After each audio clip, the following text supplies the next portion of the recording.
السلام علیکم ورحمۃ اللہ وبرکاتہ۔ ویلکم ٹو تعلیم ود امامہ۔ کاش وہ چہرہ میری آنکھ نے دیکھا ہوتا، مجھ کو تقدیر نے اسی دور میں لکھا ہوتا۔ باتیں سنتا میں کبھی پوچھتا مانا ان کے، میں آپ کے سامنے اصحاب میں بیٹھا ہوتا۔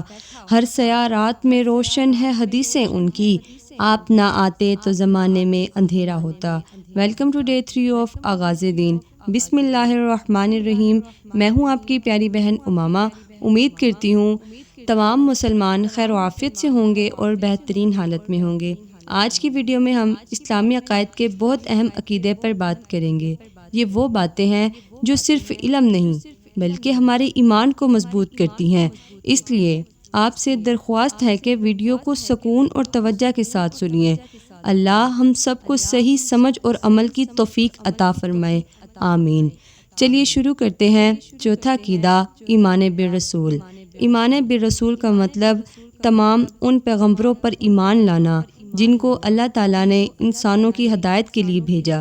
اللہ نے ہر قوم کے پاس اپنا پیغمبر بھیجا تاکہ ان تک سچائی کے پیغام کو پہنچائے اور بتائے کہ صرف اللہ ہی عبادت کے لائق ہے۔ ہمارا ایمان یہ ہے کہ ہم سب پیغمبروں کو سچ اور حق مانتے ہیں، چاہے وہ حضرت آدم ہوں، نوح، ابراہیم، موسیٰ، عیسیٰ، اور سب سے آخری اور سب سے عظیم نبی محمد مصطفیٰ صلی اللہ علیہ وسلم۔ ہم یہ بھی مانتے ہیں کہ نبی جھوٹ نہیں بولتے، وہ گناہوں سے پاک ہوتے ہیں اور وہ اللہ کے پیغام کو بالکل ویسے ہی لوگوں تک پہنچاتے ہیں جیسے اللہ نے ان کو دیا۔ ہمارا ایمان یہ ہے کہ آخری ہدایت نبی محمد صلی اللہ علیہ وسلم کے ذریعے مکمل ہو گئی ہے، اس لیے ان کی اطاعت اور ان کی سنت پر چلنا ہی اصل ایمان ہے۔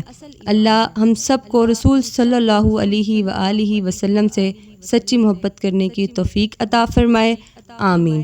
اگر آپ کو ویڈیو پسند آئی تو لائک کریں، اپنے دوستوں کے ساتھ شیئر کریں، چینل کو سبسکرائب کریں اور اپنا ڈھیر سارا خیال رکھیے گا۔ اللہ حافظ۔